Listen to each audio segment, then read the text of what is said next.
Bonjour à tous et j'espère que vous apprenez beaucoup pendant ce Summer Camp Creator. Alors moi c'est Amine, Oro pour les intimes.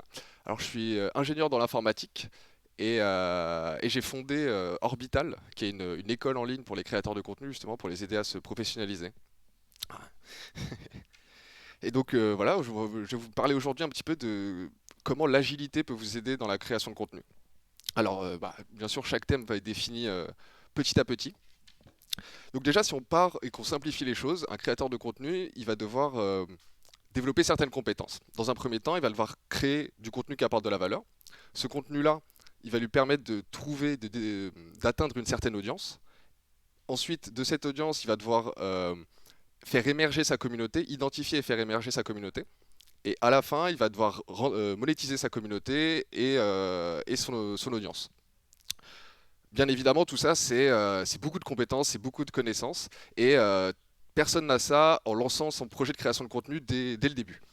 Et on peut le voir aussi des créateurs qui aujourd'hui sont les plus gros créateurs français. Quand ils ont commencé, ils n'avaient aucune idée de comment ils allaient créer l'empire média qu'ils ont aujourd'hui, mais ils ont commencé à créer, et en apprenant par vidéo, de vidéo vers une autre vidéo, ils ont réussi justement à développer ces compétences et à devenir de plus en plus pertinents, quoi. Du coup, si on y réfléchit un petit peu euh, comme ça, on remarque du coup que la création de contenu est un processus en tout cas très empirique. Alors qu'est-ce que c'est que quelque chose d'empirique? Quelque chose d'empirique, c'est quelque chose qui s'appuie sur l'expérience et l'observation. Donc voilà, donc vous allez vous demander pourquoi je vous parle d'empirisme et de la création de contenu. Alors le sujet c'était l'agilité au service de la création de contenu. Donc, plus exactement, qu'est-ce que c'est l'agilité? En fait, l'agilité, c'est une méthodologie de gestion de projet. Et plus encore, c'est même une philosophie qui est très utilisée dans le milieu de l'informatique pour justement adopter une méthodologie du coup empirique pour gérer un problème dont on n'a pas forcément toutes les réponses à l'instant T. Je vais vous faire un petit historique. Alors, dans les années 2000, quand Internet s'est popularisé, à la fin des années 90, début des années 2000, Internet s'est popularisé et forcément est apparu ce qu'on appelle le web. Et le web, c'est une partie bien spécifique de l'informatique. Et forcément, l'informatique a subi beaucoup d'innovations. Et parmi ces innovations, on a vu apparaître des entreprises spécifiques qu'on appelle... J'ai des bruits de bouche. Ah, ok. Où est-ce que j'en étais? Ouais, donc des entreprises spécifiques qu'on appelle les startups. Les startups, justement, elles ont un peu les mêmes problématiques que les créateurs de contenu, c'est-à-dire ils doivent atteindre certains secteurs un certain lot de clients avec une réponse adaptée. Et bien évidemment, les startups, quand elles se sont créées, ne savaient pas exactement qu'est-ce qu'ils étaient en train de créer, ni où est-ce qu'ils allaient. Et donc, c'est pour ça qu'ils ont décidé de créer justement une méthodologie. Pas de souci, Daryl. Il faut créer une méthodologie qui est justement qui va répondre à leurs problématiques, dans le sens où l'informatique est un monde qui évolue très vite, avec aussi bien software que hardware, avec les besoins des gens évoluent très vite, et donc il faut rester performant et agile, justement au sens adaptable des choses. Donc c'est pour ça qu'ils ont créé un petit peu ces méthodologies de gestion de projet. Maintenant, si on rentre un petit peu plus dans les détails, en fait, comment l'agilité pourra vous aider dans la création de contenu. Donc déjà, on a vu que la problématique, en fait, que c'est créé pour répondre à une problématique qui est similaire à celle de la création de contenu. Au niveau des grandes philosophies de la méthodologie agile, ce qui peut vraiment vous servir en tant que créateur de contenu, c'est déjà la philosophie principale, c'est considérer que, en fait, au lieu d'être drivé par un planning, par un objectif ou par un budget, il faut être drivé par la valeur que vous allez apporter à votre communauté, à votre audience. Ça, c'est le premier principe. Le deuxième principe, c'est de découper son travail en petits morceaux gérables et qualifiables pour pouvoir valider, entre guillemets, chaque petit morceau. En gros, vous avez un tout à construire. Vous allez découper en petits morceaux et vous allez valider indépendamment d'abord chaque petit morceau. Et vraiment pousser au bout chaque petit morceau sans réfléchir forcément à la chose globale. Et vous allez commencer à assembler ces morceaux petit à petit au fur et à mesure où vous les validez. Et enfin, le troisième principe, qui est pour moi le plus important peut-être pour un créateur de contenu, c'est l'amélioration continue. Donc à chaque contenu que vous allez créer, vous allez avoir un retour de votre audience, vous allez devoir interagir avec eux, vous allez devoir créer quelque chose d'autre à la suite de ça. Et cette amélioration continue, c'est à ce moment-là qu'elle prend forme. C'est-à-dire que vous allez lui demander qu'est-ce qui s'est bien passé, qu'est-ce qui a été, qu'est-ce qui a moins bien été, comment est-ce que je peux améliorer, et bien sûr demander un retour constant avec votre communauté. Donc ça, c'est un peu pour le résumé un peu théorique du truc. Maintenant, concrètement, en tant que créateur de contenu, qu'est-ce que vous pouvez faire pour, entre guillemets, appliquer ces principes à votre quotidien? Bon, déjà, il y a tout un tunnel de conversion. On est d'accord qu'au début, c'est quelqu'un, un viewer, il vous connaît pas, puis il découvre une première vidéo, puis à force de regarder des vidéos de vous, il va être de plus en plus attaché, jusqu'à peut-être un jour faire quelque chose qui fait que vous gagnez de l'argent. Maintenant, au niveau de ces différentes étapes, au lieu d'essayer de faire parfait de A à Z, c'est-à-dire que ce soit le fait d'attirer l'attention du viewer, de l'engager, puis d'aller monétiser, vous ne pouvez pas tout faire en même temps. Donc, vaut mieux gérer par étapes. D'abord, maîtriser le fait d'attirer l'attention d'un viewer, créer des meilleurs titres, créer des meilleures intros dans vos vidéos. Une fois que vous avez maîtrisé cette partie-là, dans le sens où moi, maintenant je sais que, en tout cas l'audience que je cible, globalement, quand je mets une vidéo, quand je mets un texte, elle va avoir tendance en majorité le lire et donc rester présent au moins au début. Et ensuite de ça, une fois que vous avez validé cette partie créer l'attention, vous allez passer à la partie engagement. Donc maintenant qu'il a regardé ces vidéos, qu'il a commencé à regarder le début de la vidéo, comment est-ce que je fais pour l'amener plus loin, pour essayer qu'il s'abonne ou qu'il partage mon tweet ou qu'il commente. Ça, c'est des choses qui sont assez importantes à mettre en place. Et en fait, c'est en découpant chaque de contenu en contenu, vous allez vous focus sur un objectif bien spécifique jusqu'à le valider. Et une fois que c'est bon, vous passez à l'objectif suivant. Maintenant, multiplier ça par des dizaines de contenus, des centaines de contenus, et bah forcément, ça fait une expertise sur ces sujets-là qui est vraiment ultra spécifique et vraiment, et vraiment empirique dans le sens où vous l'avez testé sur le terrain. Vous avez vraiment une expérience sur le sujet et non pas juste des idées. Vous avez pas, ça sort pas du raisonnement ou de la rationalité, quoi. Donc voilà. Euh, En gros, voilà, c'est des grands principes un peu généraux. Maintenant, voilà, pour ceux qui veulent aller découvrir un peu cette philosophie plus loin, qui veulent se mettre en place des choses de ce type, c'est le lien avec l'école que j'ai créée justement, que j'ai cofondée avec Quentin, qui va vous parler juste après moi. Et en fait, justement, le gros principe de notre école se base là-dessus, sur ce côté empirique des choses. Et donc, on va vous parler un petit peu d'Orbital, et c'est sur Orbital que vous allez pouvoir aussi apprendre à mettre en place plus spécifiquement ce genre de méthodologie. Donc voilà, si Quentin veut bien se joindre à moi pour parler un peu d'Orbital. Aïe. Attends, la régie va nous switch là. Ça c'est bon. On est... Du coup, c'est que le Blue Yeti. Donc voilà, pour résumer en Tu gros. peux enlever le casque si tu veux, c'est que le Blue Yeti. Ah d'accord, ok, ça marche. Ah oui, ils l'entendent aussi là, pareil. C'est bon? On nous entend? Ouais, c'est bon, ça C'est bon, c'est parfait? Ok. Bon bah, salut. Yes. Donc c'est l'occasion un petit peu de parler justement d'Orbital et de comment est-ce qu'on en est arrivé là. Alors au tout début on se disait d'une manière assez pragmatique, pour créer du contenu c'est comme créer une entreprise, donc on est parti vraiment sur les principes un peu ancestraux traditionnels du business. Mais en gros cette part un peu d'agilité, ce côté empirique des choses n'est pas forcément bien représenté dans les méthodes traditionnelles du business. Maintenant, comment est-ce qu'on arrive à adapter ça à la création de contenu? C'est un peu notre défi avec Orbital. Ouais, bah ouais, en fait, c'est exactement ça. Pour le coup, moi j'ai plus une expérience à la base. Attends, je sais même pas où il faut que je regarde. Ah oui, c'est là la caméra. J'ai plus une expérience à la base en fait où j'ai fini mes études et j'ai direct essayé de monter des boîtes. Et comme par magie, ça a pas bien marché, forcément, au début quand t'as pas d'expérience. Et je me suis dit, à un moment, c'est bien d'avoir appris tout ça et tout. Maintenant, j'avais l'impression d'avoir des compétences et des connaissances là-dedans, de savoir en fait monter un projet, genre vachement, tu vois, de zéro, mais rapidement en fait. J'arrivais à être rapide parce que j'avais les bonnes méthodos et tout. Et en fait, je me suis dit, c'est quoi ma passion? C'est le jeu vidéo, je suis un gamer, je fais des compétitions sur les jeux. Moi, surtout le côté e-sport et compétitif et Comme tout qui beaucoup m'intéresse. ici. Ouais, c'est ça. Et je me suis dit, les gens que j'ai envie d'aider, en fait, c'est les streamers parce que je consomme du Twitch.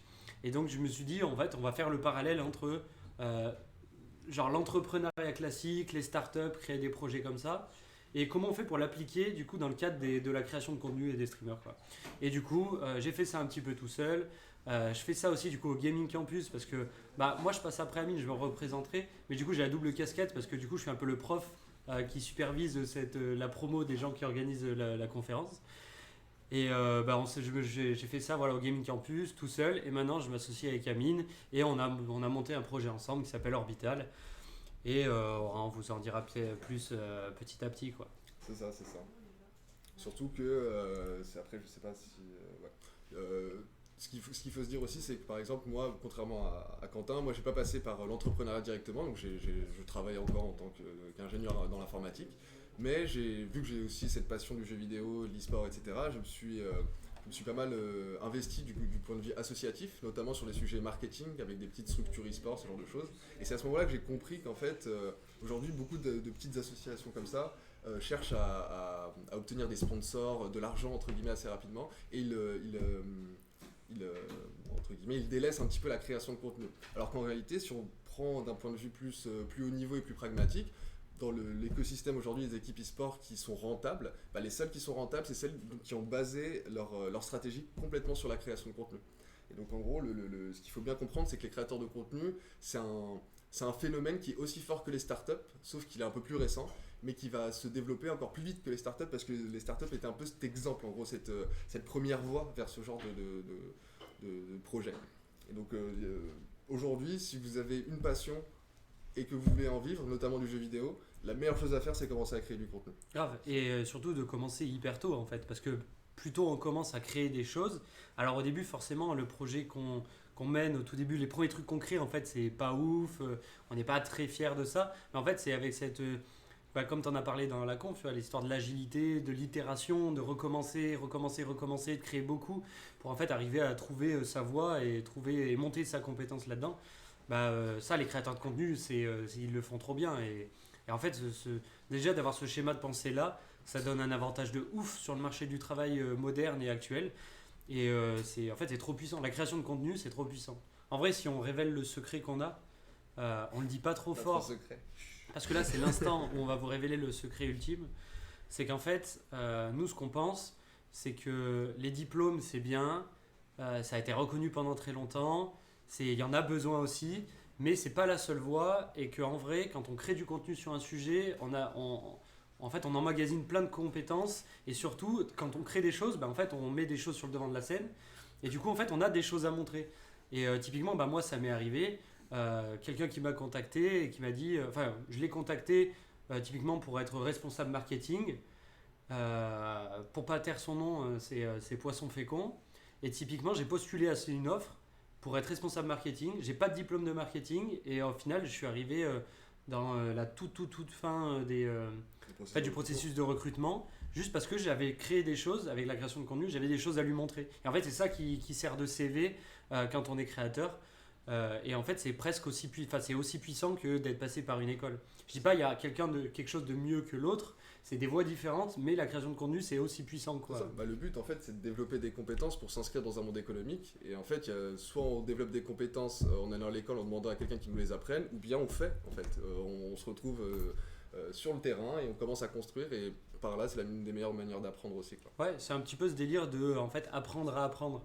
C'est en fait maintenant avec Internet, il y a des ressources en ligne qui sont dispo de partout et qui sont consommables. Alors soit de manière gratuite, soit de manière payante avec des formations en ligne, etc. Et en fait, mais si on veut apprendre quelque chose, il y a d'autres moyens que l'école classique. Encore une fois, il n'y a pas mieux l'un que l'autre, c'est en fonction de chacun en fait. Ça, chacun mais il y a des possibilités différentes et qui peuvent amener à des résultats tout aussi bons en fait. Et voilà, c'est un petit peu pour ça qu'on crée Orbital, parce que nous on veut créer une alternative on pense un petit peu mieux adaptée pour le marché du jeu vidéo, parce qu'il y a tous les streamers, youtubeurs qui sont déjà à fond en fait dans cette étape-là, et nous on cherche un truc qui s'adapte vraiment. C'est ça qui rentre. C'est ça, voilà. C'est ça. Alors on a une petite question de Vicky Live qui nous dit: cette école est-elle accessible sous condition? Sous condition d'exister, de respirer, de savoir parler. Et potentiellement écrire aussi, quoi. C'est ça, en fait le but vraiment je pense au fond aussi c'est de se dire le but c'est que l'école soit ouverte à tout le monde, que tout le monde ait la possibilité de se former, et Internet c'est un peu ce monde là qui s'est créé. C'est aujourd'hui on peut trouver de la connaissance sur n'importe quel sujet gratuitement sur Internet, et donc en gros le but c'est venez, essayez d'apprendre au maximum. Et si à un moment, vous voulez aller plus vite, plus loin, c'est là qu'on peut réfléchir à comment est-ce qu'on peut essayer de financer un peu tout ça, quoi. Ouais, c'est ça. En fait, la condition, c'est. En fait, le délire, nous, on appelle ça école parce que du coup, on met un gros mot dessus. Mais en soi, ce qu'il faut voir, c'est. Typiquement, moi, je vais prendre un parallèle que je viens d'inventer là, en impro. Il y a la cantine quand vous êtes petit. Donc, en fait, vous venez et en fait, on vous sert des plats imposés. Et quand vous êtes plus grand, il y a le self. C'est genre, tu viens et puis tu consommes un peu comme tu veux ta cantine. T'es plus obligé de manger ton assiette d'épinards, quoi. Nous, c'est un peu le même délire. L'école, t'es obligé de consommer toutes les matières qu'on te propose, de faire tous les examens et tout. Nous, du coup, c'est plutôt le self de l'école. C'est en gros, tu peux venir consommer ce qu'on fait en regardant un peu de loin tranquillement, comme tu peux consommer à fond. En fait, c'est un self. Voilà, c'est le self de la connaissance pour les créateurs de contenu dans le jeu vidéo. C'est ça, avec même une option de vous pouvez passer derrière les cuisines et être vous-même apprendre à faire la cuisine. Ouais, c'est pour vrai, le ça. self en fait, c'est un peu ce truc-là. C'est ça. En fait, chacun consomme. C'est un peu un modèle où chacun va consommer ce qu'on crée à sa façon, à son rythme. Il n'y a rien d'imposé. Quelqu'un qui veut nous lâcher 3000 balles pour avoir le truc le plus précis possible imposé, qu'on soit tous les jours chez lui à 23h pour l'aider à tout faire. Il n'y a pas encore possibilité, mais peut-être un jour. Peut-être. Et quelqu'un qui veut consommer ça de manière gratuite, avec tous les contenus gratuits qu'on va pouvoir créer, venir parler surtout sur le Discord, on répond à tout le monde et on essaie d'aider au maximum comme on peut sur le Discord. Et en fait, quelqu'un peut le faire aussi. Et même si tu as 12 ans, quand tu regardes et que tu as envie juste de consommer tranquillement et d'apprendre petit à petit à ton rythme, tu peux le faire sur même une dizaine d'années, quand tu as 12 ans jusqu'à 22. Tu peux vivre avec Orbital pendant 10 ans, mais en consommant pas beaucoup, parce que y a quand même des notions un peu complexes. À un moment, quand on rentre dans l'entrepreneuriat, on se confronte à des choses un peu compliquées. Après, le but aussi de Orbital, et pourquoi est-ce qu'on parle de self, c'est que parfois il y a des compétences, on pourra vous dire cette compétence-là, en gros elle est importante pour vous maintenant, mais vous en avez peut-être pas besoin là dans l'immédiat. Et en fait, c'est plutôt d'apprendre les compétences en fonction de ce qu'on a besoin dans l'immédiat. Typiquement dans votre activité de créateur de contenu, demain vous avez besoin d'apprendre un outil parce que cet outil va vous permettre de faire telle chose dans votre création de contenu, et c'est à ce moment-là que c'est intéressant de l'apprendre, pas avant, pas après quoi. Ouais, donc en gros le but c'est de proposer le bon cours, le bon contenu au moment où vous avez besoin d'apprendre certains trucs spécifiques et de matcher ça en fait entre votre évolution et votre niveau de compétences qui évolue. Grave. Alors il me dit, c'est Vicky Live qui nous demande encore, c'est où à Lyon exactement? Je suis de Saint-Etienne. Alors j'ai peut-être pas été précis, mais en fait c'est une école en ligne. Un jour peut-être c'est notre prévision de pouvoir créer un campus en réel, en physique, mais il faut que cette école puisse exister en dehors du physique en fait, et qu'il puisse être complètement en ligne. Et donc pour l'instant on est vraiment au balbutiement de tout ça. En fait, on a commencé le projet il y a 2 mois, si ça. on veut être concret. C'est ça, le projet s'est lancé il y a 2 mois, on a déjà pas mal avancé là-dessus, mais on a encore beaucoup de boulot, et surtout qu'à terme on aimerait vraiment faire tout ça, l'héberger sous une seule application, comme ça en gros tout le monde peut venir se connecter d'où qu'il soit, n'importe quel pays, n'importe quel ça, c'est un horaire truc, quoi. ouais, c'est un truc qui nous tient un peu à cœur, c'est toutes ces questions de gamification d'une expérience utilisateur. Et nous, en fait, ce qu'on voudrait faire, c'est un peu gamifier l'école. Donc, on va spoil quelques pistes. Allez, on a le droit ou pas? Ouais, c'est bon. On fait un petit... De créer une espèce un peu d'application qui fonctionnerait un peu comme un RPG, qui pourrait transformer un peu les différents types de créateurs sous forme un peu de classes, avec des compétences qu'ils pourraient apprendre, et qu'on puisse en fait diriger avec une expérience gamifiée chaque type très précis de créateur. Typiquement, c'était pédagogique sur LoL, pédagogique dans le sport, si t'es... on appelait ça un peu démonstrateur, si tu es plutôt animateur, etc. Et en fait, nous, le but, c'est d'arriver par de la gamification et une application à guider le créateur en lui mettant sur sa route, en fait, en lui disant, voilà, tu es à tel moment de ta route avec telle classe, telle particularité. Et nous, ce qu'on pense, ce qu'on a trouvé qui était le plus pertinent, c'est de consommer ces contenus-là, avec ces notions-là, et que tu essaies d'appliquer ces trucs-là dans cet ordre, et que ce soit full gamifié, automatique, etc. Et que ça soit vraiment... comme un peu un RPG, en fait, tu as le choix d'accepter cette quête ou de ne pas l'accepter, tu as le choix d'accepter ce cours-là, de le sauter parce que tu penses peut-être être suffisamment fort déjà dans ce truc-là, malgré qu'on le propose, et que ce soit vraiment à la carte, quoi. Ça serait dans Exactement l'idéal, mais on bosse dessus. C'est Mais ça. pour l'instant, c'est pas tout disponible encore. C'est en train de se mettre en place, mais exactement ça, le pitch c'est ça, c'est au début vous arrivez, vous avez un certain projet de création de contenu, vous allez donner toutes ces informations là, à partir de là il y a un profil qui va sortir, et en fonction de ce profil là, on va essayer de vous matcher avec les meilleures compétences que vous pouvez apprendre au fur et à mesure de votre évolution. Donc, alors, ce serait gratuit. Pour l'instant, on a du contenu gratuit comme du contenu payant. Le but, c'est que chacun y trouve un peu son compte. À long terme, une fois qu'il y aura l'application, peut-être qu'on devra chercher des moyens de monétisation plus spécifiques. Mais pour l'instant, tant qu'on est encore... pour l'instant, ce qu'on doit valider, c'est qu'on vous aide vraiment. Qu'on aide vraiment les Voilà. créateurs qui viennent. Et une fois qu'on a validé ça, là, on peut commencer à automatiser, packager le tout et en faire quelque chose vraiment d'intéressant, quoi. Ouais. Et donc en gros, vous pouvez venir que vous ayez de l'argent, enfin vous soyez prêt à payer ou pas, vous allez toujours apprendre des trucs chez nous, ça c'est sûr. Ouais, en fait, le délire, c'est parce qu'en fait, quand on monte un projet, il faut forcément commencer quelque part. Et pour commencer quelque part, nous, on a fait le choix du coup que la première version de comment on monétise notre projet, parce que nous, c'est un projet de création d'entreprise, donc au moment, il faut gagner un peu d'argent. Hein. Si on veut travailler à plein temps dessus et lâcher notre job pour travailler là-dessus, il va falloir que ça rapporte un peu. Et en gros, la première source de monétisation qu'on a trouvée, c'est d'avoir toute une partie gratuite pour tout le monde et que tout le monde puisse apprendre. Et en gros, les gens qui veulent aller plus loin, rentrer plus en détail de comment on applique des stratégies de croissance, des stratégies d'acquisition, des choses comme ça, mais vraiment en mode très appliqué, très guidé, limite un peu comme une recette de cuisine de l'acquisition d'audience typiquement. Et ben là, ça rentre sur des tutos très précis, très longs, des vrais cours. Et là, on le propose payant ce genre de contenu. Voilà. Mais c'est pas obligatoire et en fait, on peut avoir toute la théorie chez nous un peu gratuitement en fait dans ce qu'on crée de contenu tous les jours, que ce soit sur TikTok, YouTube, bientôt on va s'y mettre, Twitter, etc. quoi. C'est ça. Et même nos formations payantes, qu'on soit complètement transparent, c'est qu'on a filtré certaines informations que vous pouvez retrouver sur internet, dans le sens où si vous voulez apprendre ce qu'il y a dans ces formations-là, en passant suffisamment de temps sur internet, vous allez retrouver toutes ces informations-là. Mais vous allez passer plus de temps, et nous on a fait entre guillemets on a élagué en avance, on a filtré sur ce qui est le plus important, quoi. Et puis surtout, on partage beaucoup dedans. En fait, nous, ce qu'on a déjà testé de base et en fait, nos retours d'expérience sur tout ça, parce que du coup, maintenant, on est un peu dans le monde du travail, dans le jeu vidéo depuis un petit moment, et du coup, on a testé plein de choses. Et en fait, moi, ce qui m'a pris 5 ans à créer pour en arriver à une boîte qui fonctionne, en fait, on peut vous le retransmettre parce que nous, on a galéré pendant 5 ans, donc on peut vous le retransmettre vachement rapidement et que ce soit plus applicable sans que vous ayez besoin de faire tout le chemin où on s'est pris les pieds dans le tapis une vingtaine de fois avant d'arriver à faire un truc. Exactement. Bon, je sais pas s'il reste si vous avez encore des questions. Parce que c'est quelle heure là ? Là, il est 17. Ouais. On peut enchaîner de toute façon. Ouais. C'est En ça. fait, de toute façon, le plan, c'est que la prochaine intervention, c'est moi qui l'a fait. Et, donc là, t'es déjà positionné. Ouais, c'est ça.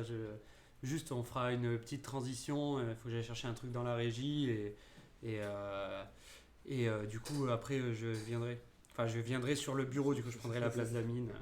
Très bien, je vois pas d'autres questions. Donc, en tout cas, merci d'avoir suivi ceux qui sont restés jusqu'au bout et je vous dis à la prochaine, peut-être sur les réseaux sociaux. Ouais, carrément. Je vais laisser la place à Quentin. Ciao.